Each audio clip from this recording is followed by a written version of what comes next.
What's up, y'all? It's Logan, and I'm here bringing you this review to this newest 2 Chainz project called Rap or Go to the League. Now, 2 Chainz, everyone should probably know who he is, but he's a rapper who's been really famous for quite a while, and he's just been blowing up even more, putting out more quality music lately, and I'm just really all here for it. A lot of his early on stuff I really didn't get into that much, but most recently he's been putting out some really good projects, such as his collab album with Lil Wayne called Colligrove, and then his most recent project called Pretty Girls Like Trap that I really personally enjoyed a lot, and I thought that was a really good quality project. Now going into this one, being that I have enjoyed his previous projects and he has been on the right track, I was very excited for this one, and especially considering the name of it, Rap or Go to the League, you know there's probably going to be some deeper content on here, breaking down some types of racism and just like how you feel like you're stuck in the hood and stuff like that, and you certainly get some of that on here, so yeah, I was really excited going into it, and this project definitely delivered on a lot of the stuff that I was excited about. Now, being that this is a generally big project, and one that did not disappoint to a large degree, I do want to go down and try to break this one down track by track for the most part, maybe skip a track here or there, but for the most part, I want to go through all of it. So I have my, little cheat sheet here to refer to. I'll be glancing at it every now and then, but here we go. So, starting off, I just want to start off talk about the whole album. Most of the beats were really good. It had some upbeat sounding beats to it, kind of make you happy, uplifting beats like Money in the Way, Girl's Best Friend, and Rule the World. And then it also had some sad beats on here for the more introspective, deep tracks, such as Forgiven, I Said Me, and I'm Not Crazy, Life Is. And where it shines really is those sad songs, I have to say, easily. Now, getting more into it, I will start with one of those sad tracks. It's the first track on here called Forgiven, featuring Marsha Ambrosius. And, man, this track was really good. It was a great intro track to this album. He's just on here talking about how hard it is to make it out of the ghetto. And he kind of outlines most of the themes for this album. Just, you know, having choices made for you.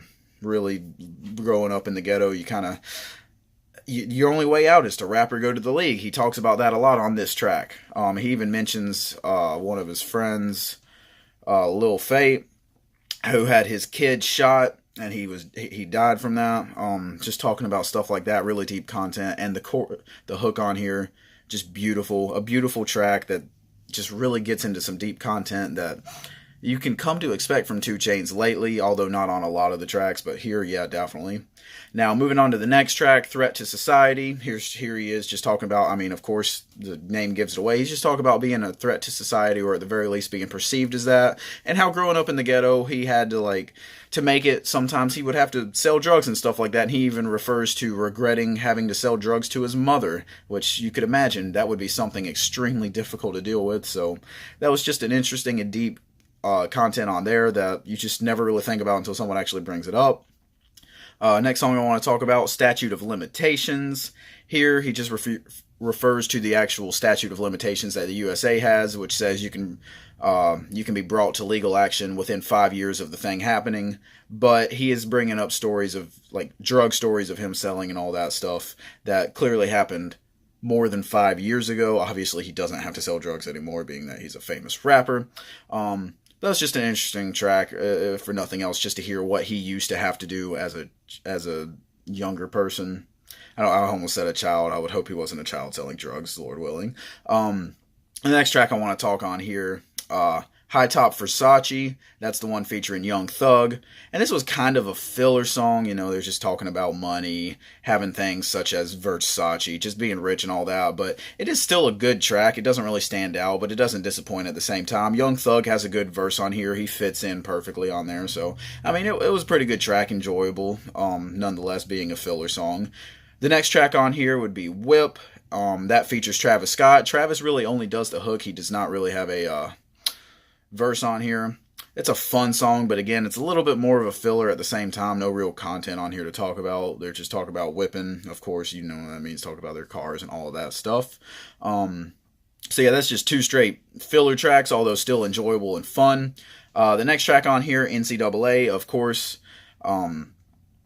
That's a song that you could expect considering the name of this. The chorus refers to how NCAA players just want their money, and yet they're not allowed to have their money. And that's a discussion that I could go on for hours about. I mean, where they have to go straight out of high school. They can't go to the NBA even if they're capable of it, even if they're good enough to do it. They have to go to the NCAA, and these colleges make millions of dollars off of them, and they don't get a dime. They don't even get to sell their autographs and stuff like that. I don't want to go into that too deep, but I mean, just so you understand my feelings about that.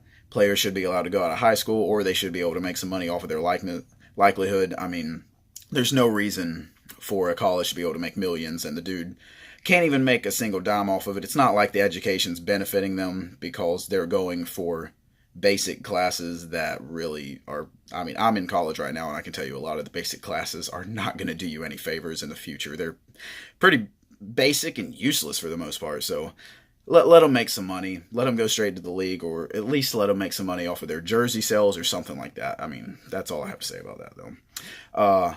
Next track on here, Mama, I Hit a Lick, featuring Kendrick Lamar. Now, you know how I feel about Kendrick Lamar. Anything he does, I'm going to love it. And he kills another feature on here, of course. And 2 Chainz actually has probably the best line on here that I enjoyed, where he says, they was like, man, he fresh. I was like, go DJ, just referring to the song Go DJ by Lil Wayne, off of, I believe it was the Carter 1.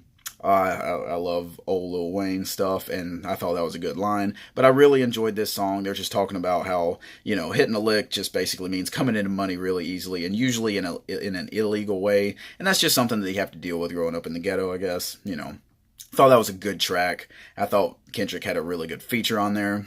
So a really enjoyable song that's probably going to blow up and get really big. Next track on here, same story there. It's probably going to blow up and get pretty big. It features Ariana Grande, and her feature actually works a lot better than you would expect from a 2 Chainz and Ariana Grande collab. Her chorus is just absolutely beautiful on here, and this song just really works. Here, 2 Chainz is talking about his partner and how he shows his affection for her. It's just a love track, and he actually does have some songs like that where, I mean, it works, though. It works. It doesn't do a whole lot for the story of the album altogether, but it's an enjoyable track and a good song altogether. Now, the next track on here, Girl's Best Friend, that was one of the singles that came out for this project. There's nothing really crazy to unpack here. I don't really want to talk about it too much just because you've all heard it by now, but yeah, it's kind of comes off as a filler track overall. I mean, I feel like it was just on here to be the single, but it was still a good track nonetheless. Just not too much content to break down. It's nothing special. And the next track on here actually does have a little bit of breakdown. It is called $2 Bill, featuring Lil Wayne and E40. It has some pretty good, albeit not much different, West Coast beat to it.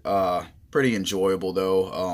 And of course it fits with the artists that are on here being 2 Chainz, Lil Wayne, and E40. They all just really brag about being rare, especially in the rap game, like a $2 bill, as the chorus says. And they all have really good lines on here. It just really fits. Wayne, of course, he's been killing it a lot lately, just like he has for most of his career outside of a few slip-ups. And he kills it again on here. And then E40, he kills it too.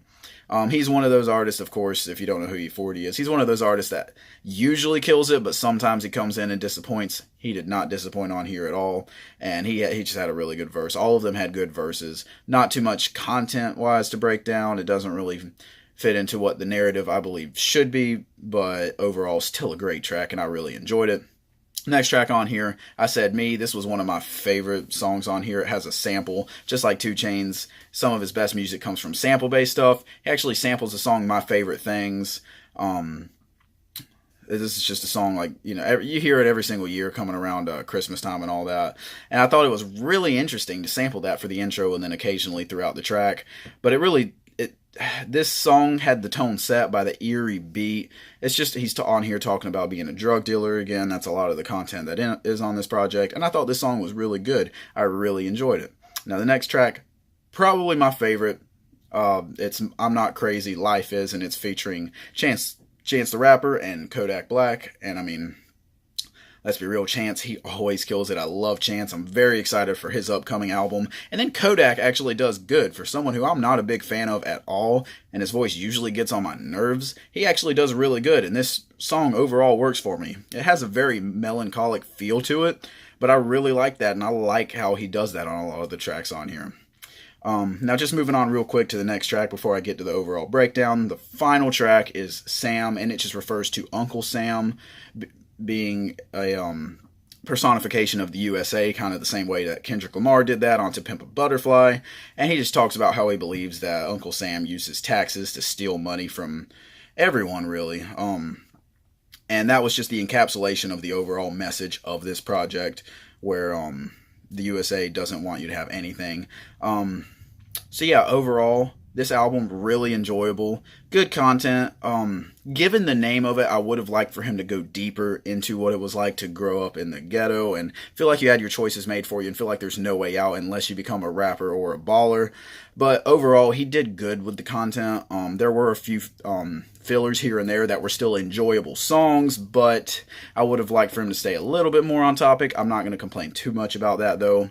Good beat selection on here, good sample-based production, and that, like you can expect from 2 Chainz, that's what he really thrives on.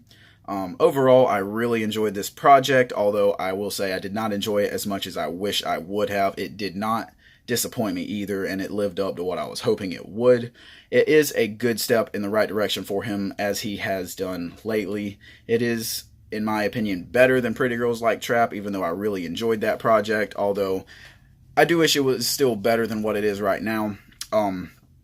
I still really enjoyed this project. That being said, I do think that there are artists who could have done better with the concept of this album. I think that he did a great job with it regardless, and overall I think I'm going to have to go with a strong 7 out of 10. I almost had this at a 7.5, but I just couldn't quite get that leap there. If he had done a little bit deeper into the content and maybe cut out a few fillers, I could see this jumping up to a 7.5 or maybe even an 8 out of 10, but as it stands, I have this at a 7 out of 10. I did really enjoy this, and I am very excited for his next project. I just hope he keeps trending like this. So, if you haven't heard this album, please go give it a listen. I highly recommend it. If you have heard it, hit me up in the comments section. Let me know what you thought. Also, let me know what you think I should be reviewing next. I do have a few more album reviews to come out. I'll be doing What Up RG's album Raw coming out sometime this week. And then also Lil Sky's latest project, Shelby. I should be having that review come up later this week also. But I appreciate y'all watching. I will hit y'all up later on this week with those reviews. Hit the like button, subscribe, all those great things if you enjoyed. Hit the bell so you can get notifications for my next video, and I will see y'all next time.